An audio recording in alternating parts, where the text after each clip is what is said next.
For most long-running horror franchises, consistency is non-existent.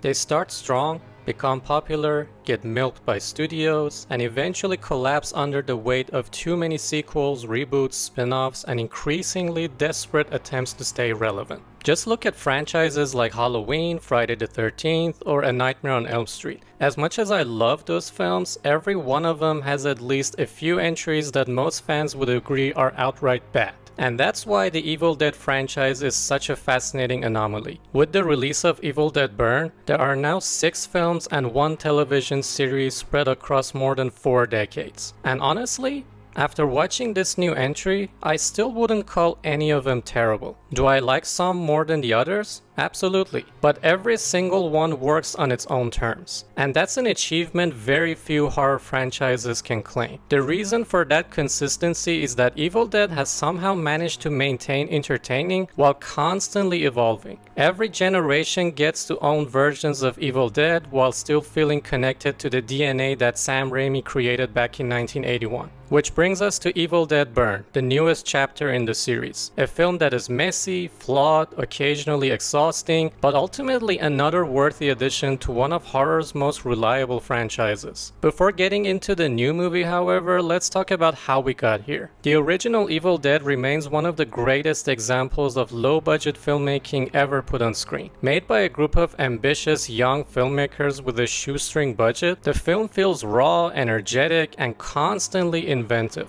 You can already see Sam Raimi's filmmaking style beginning to blossom. The frantic camera movements, the exaggerated physicality, the relentless pacing, and the sense that the filmmakers were willing to try absolutely anything if it created a memorable image. The movie is scary, disgusting, and surprisingly creative considering its tiny budget. Then came Evil Dead 2, which for me is still the high point of the franchise. This is where Raimi perfected the balance between horror and comedy. He's often talked about being inspired by the Three Stooges. You can absolutely feel that influence throughout the film. It's basically a slapstick comedy where the custard pies have been replaced with blood and guts. Bruce Campbell's performance as Ash becomes iconic here. The movie transforms him from a relatively straightforward horror protagonist in the first movie into one of cinema's great horror comedy heroes. It's funny, it's scary, it's endlessly quotable, and it remains my favorite Evil Dead film. Then Raimi took things even further with Army of Darkness. At this point, the franchise pretty much becomes a fantasy adventure comedy. Some horror elements are still present, but the emphasis shifts heavily toward comedy, slapstick, and Ash's larger-than-life personality. It's completely ridiculous and goofy, but somehow it works, at least for me and my sense of humor. The first 3 films are all widely different from one another, yet they still feel unmistakably Evil Dead. After that, the franchise disappeared for quite a while until in 2013 it returned with a reboot directed by Fede Alvarez, with Raimi and Campbell serving as producers. Instead of trying to imitate the original trilogy, Alvarez went in a different direction. The comedy was taken out, the violence was amplified. The atmosphere became darker, meaner, and far more serious. The result was a brutal studio horror film that not everyone loved, but it was a box office hit. It also established what would become the franchise's new direction. Instead of endlessly following Ash, every new Evil Dead would be a self-contained story, and each movie would be made by an up-and-coming young filmmaker with Raimi and Campbell producing. In between the films, we also got Ash vs. Evil Dead in 2015. The short-lived television series continued Ash's story after Army of Darkness and reunited fans with Bruce Campbell in the role that made him famous. I had a great time with this show. It was funny, gory, and captured the chaotic spirit of Raimi's films surprisingly well. Unfortunately, it was cancelled after only 3 seasons, which remains disappointing because it felt like there was still plenty of life left in that version of the franchise. The next film was Evil Dead Rise, released in 2023. Directed by Lee Cronin, the film arrived 10 years after the reboot and pushed the series into a fresh urban setting. I like this one better. It kept the brutality but reintroduced some of the dark humor that had been missing from Alvarez's version. It felt twisted, mean, occasionally funny, and confident. Which finally brings us to Evil Dead Burn, directed by French filmmaker Sébastien Vanitschek. I was excited about this one because I really enjoyed his first feature film, Infested. That movie demonstrated an impressive ability to create tension and generating discomfort. It felt like the work of a filmmaker with a very strong visual voice. And after watching Evil Dead Burn, I think that voice remains intact. This is a heavily French extremity-inspired entry in the franchise. And if you're familiar with films like Martyrs, High Tension, Frontiers, or some of the more notorious examples of that movement, you'll immediately recognize the influence. This is arguably the nastiest Evil Dead film ever made. The practical effects and makeup work are fantastic. There are horrifying close-ups of shredded flesh, pools of blood, mutilated body parts, and injuries that linger long enough to make you genuinely uncomfortable. The film repeatedly forces the audience to confront the physical consequences of violence rather than simply treating gore as a spectacle.